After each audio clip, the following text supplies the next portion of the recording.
నమస్కారం అండి. నా పేరు లక్ష్మి అండి.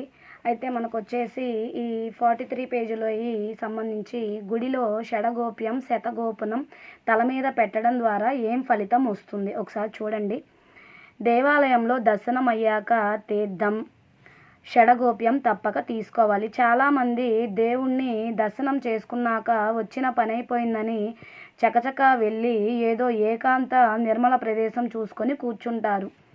కొద్దిమంది మాత్రమే ఆగి షడగోప్యం పెట్టించుకుంటారు.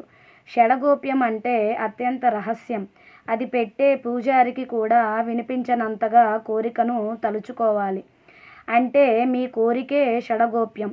మానవునికి శత్రువులైన కామము, క్రోధము, లోభము, మోహము, మదము, మాత్సర్యముల వంటి వాటికి ఇక నుండి దూరంగా ఉంటామని తలుస్తూ తలవంచి తీసుకోవడం మరో అర్థం.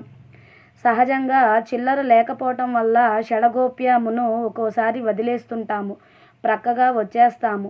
అలా చెయ్యొద్దు, అలా చేయకూడదని చెప్తున్నారండి. పూజారి చేత షడగోప్యం పెట్టించుకోండి. మనసులోని కోరికను స్మరించుకోండి. షడగోప్యమును రాగి, కంచు, వెండిలతో తయారు చేస్తారు. పైన విష్ణు పాదాలుంటాయి. షడగోప్యమును తల మీద ఉంచినప్పుడు శరీరములో ఉన్న విద్యుత్తు దాని సహజత్వం ప్రకారం శరీరానికి లోహం తగిలినప్పుడు విద్యుదావేశం జరిగి మనలోని అధిక విద్యుత్తు బయటికి వెళుతుంది. తద్వారా శరీరంలో ఆందోళన, ఆవేశము తగ్గుతాయి. షడగోప్యమును శటగోపనం అని కూడా అంటారు. ఇది అండి దానికి సంబంధించింది. నెక్స్ట్ 23 చూడండి. గుడిలో దర్శనం అయ్యాక కూర్చునేది ఎందుకు? స్వామి దర్శనం షడగోప్యం అయ్యాక ఒకంతసేపు కూర్చొని వెళ్ళాలి. అలా కూర్చోమనేది ప్రశాంతత కోసం, పుణ్యం కోసం. కూర్చోకుండా వెళితే స్వామిని దర్శించిన ఫలం కూడా రాదు. అలా కూర్చున్నప్పుడు మంచి చెడులు బేరీజు వేసుకుంటాము. ప్రశాంత మనసుతో ఆలోచిస్తాము.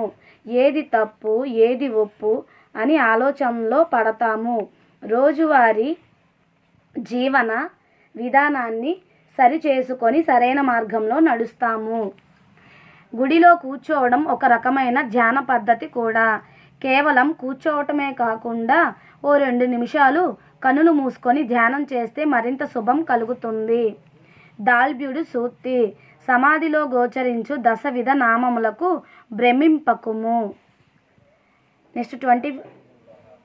నమస్కారం అండి. ఇంతవరకు ఈ వీడియో అప్లోడ్ చేస్తున్నాను. నమస్కారం. లోకా సమస్త సుఖినో భవంతు, సర్వే జనా సుఖినో భవంతు.